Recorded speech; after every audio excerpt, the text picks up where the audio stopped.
Check. Check.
Okay.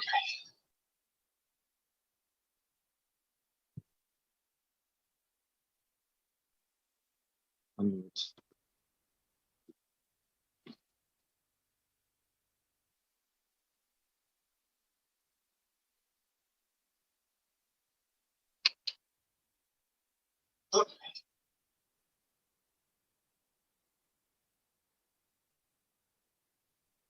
Oh,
Check, check. Hello, hello, hello. Welcome, welcome, welcome, welcome, welcome, welcome, welcome, welcome, welcome, welcome. There we go.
Testing, testing. 1, 2, 3, 4, 5, 6, 7, 8, 9, 10, 11, 12, 13, 14, 15, 16, 17, 18, 19, 20.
Check, check, check.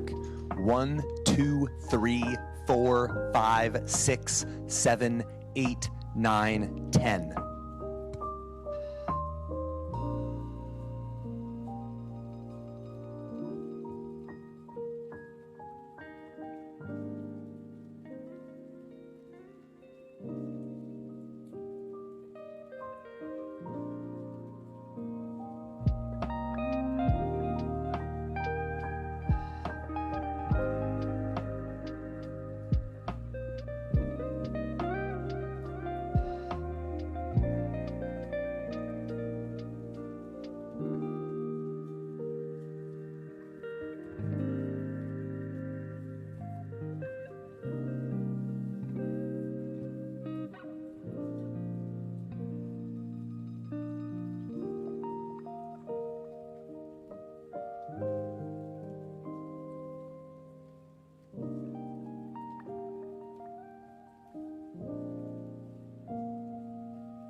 a little bit much. The politics of it, what I need to do to get to like the next level, I'm not sure that I want to do that.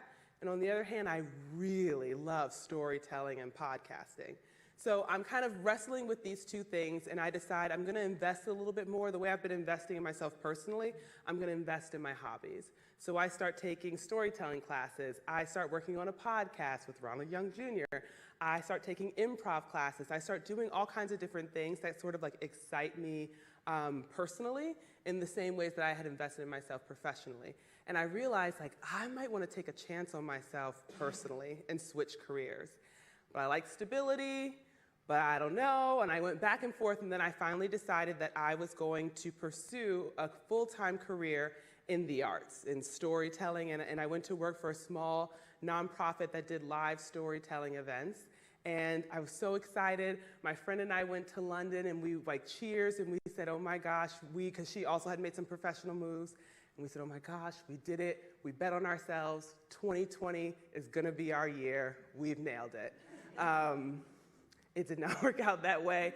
That live arts nonprofit obviously laid us all off during the pandemic. And I was all of a sudden like, what am I gonna do? Why did I make this insane move at this time? But on the day that I got laid off, I actually launched my podcast, The Secret Adventures of Black People. And because of all of the people that I had been talking to when I had sort of been in between what I was gonna do, I was able to amplify, more and more people heard the show and reached out to me about producing for them. And so I was like, okay, I'll do this for a little while until I get back into education reform. So I was doing that, but then jobs kept coming, and so I decided to become a freelancer. This is the freelance, if anybody ever wants to freelance, I highly recommend you get the Freelancer's Bible. It's very, very helpful. I had no idea how to freelance. I had no idea how you do your taxes when you're a freelancer, but I decided that this is what I wanted to do. I figured it out. And now I am a full-time audio producer, and I've worked on a bunch of different shows, and I teach classes in story edit, and I think I made, this is good. This is, the right decision has been made. Things have worked out the way that they should. I imagine in 10 years it'll look totally different, but for today, I'm very happy. So that's me. Let me tell you what I just did now. I just told you all a story. This is my kind of professional story. And whenever you're telling a story, it follows a certain narrative arc. And one of the first ingredients of audio fiction is that it's got to be a story. Even though it's fake, it still needs to be a story. And everyone sort of knows the ingredients of a story because you've heard them your whole life. They're ingrained in us as humans. And so the way that they go is you start off with exposition. So it's, there it is. So it's, hello, this is the person, this is what they're like, just kind of orient you to the world. This is once upon a time, that territory. Next, you move into the conflict. So what is the person wrestling with? And so for me, it was, do I want to stay in education reform or do I want to take this chance on the arts? After that, you move into the rising action. So this is sort of when the character is starting to have to confront that decision until you get to the climax where your character finally makes a decision. Once you hit the climax, you want to get out of that story really fast. And so that's why you see, that's why it drops as quickly as it does, because no one cares anymore. And so, you know, I just told you quickly, I launched a podcast, I'm a freelancer now. But that's sort of that's the falling action, and the resolution is, you know, I was working on something and I really love podcasting, now I work in podcasting, the end. But any kind of fiction story, the first element, the most important element, and sometimes it can get overlooked because it seems so obvious, but it's really important that you base all of your things in story. Next up, in audio fiction are scenes. So when you're reporting a story, it's not so important that you place the story anywhere in particular. So people are usually in very quiet, very pristine audio booths. And you get clear, clean audio that gives you the sense that the reporter is not biased, not like, you know, driven by anything that they're seeing, they're just reporting the facts. In audio fiction, who cares? You want to put the listener in a specific place, in a specific time, and then you want to hold them there. Just like in a movie, place them somewhere and have it mean something. And then next you want to use sound design, you want to use music, you want to use all kinds of different tools that you would use, again, in movies to enhance the scene, to illustrate the feeling, to help you show rather than tell what's going on. And then finally, you want characters. So you don't want your story just told by a reporter. You want who is biased. You want a person who you can connect with. And every single voice in an audio fiction story is a character. So you don't just have, typically when you're doing audio fiction, a lot of times what I tell my students is they're hoping that they can have a dispassionate narrator who's just sort of telling you, hey, we're on a spaceship and it's hurtling through space, but that's not what's important. This is about a love story. But everyone's gonna wonder, who's that narrator? Why is that person there? In a way that you wouldn't wonder about a reporter.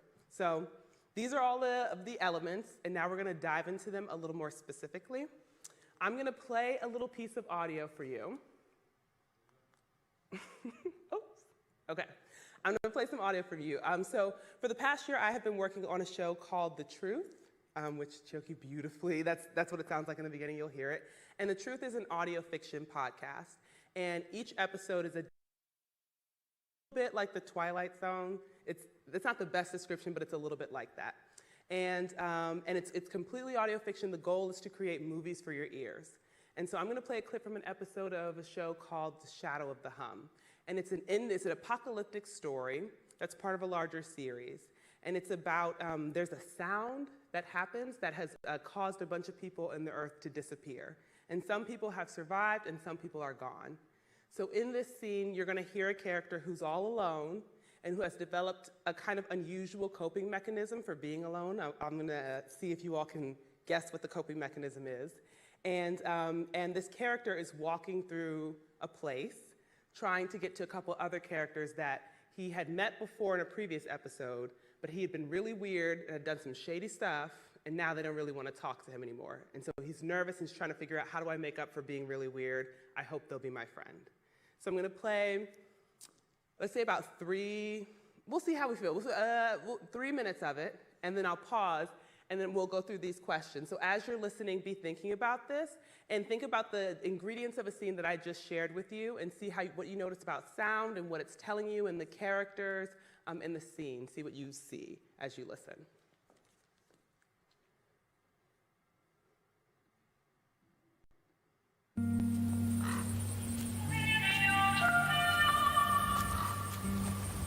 Okay, door opens, she'll say, "Hi, Hook, come on in."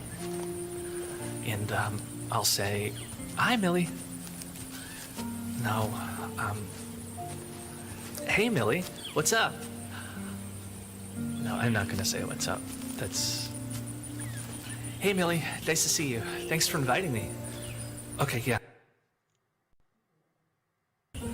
"I'm sorry for... why would you bring that up? So stupid."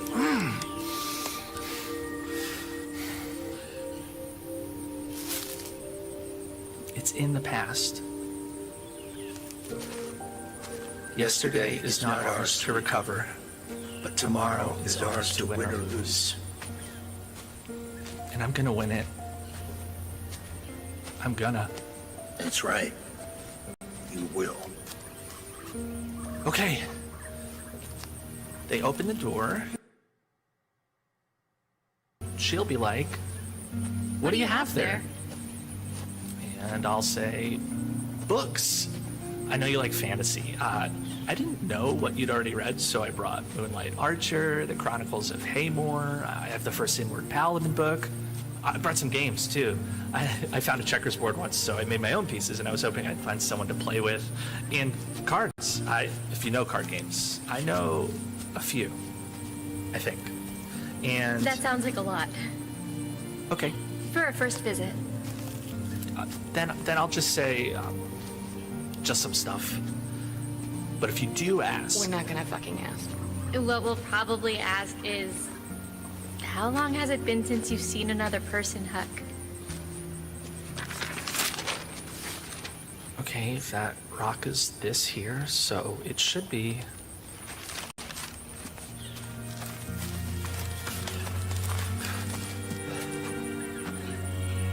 You can do this.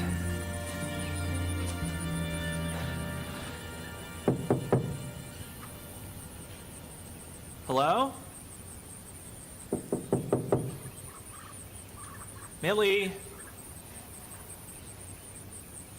Caitlin? Hello?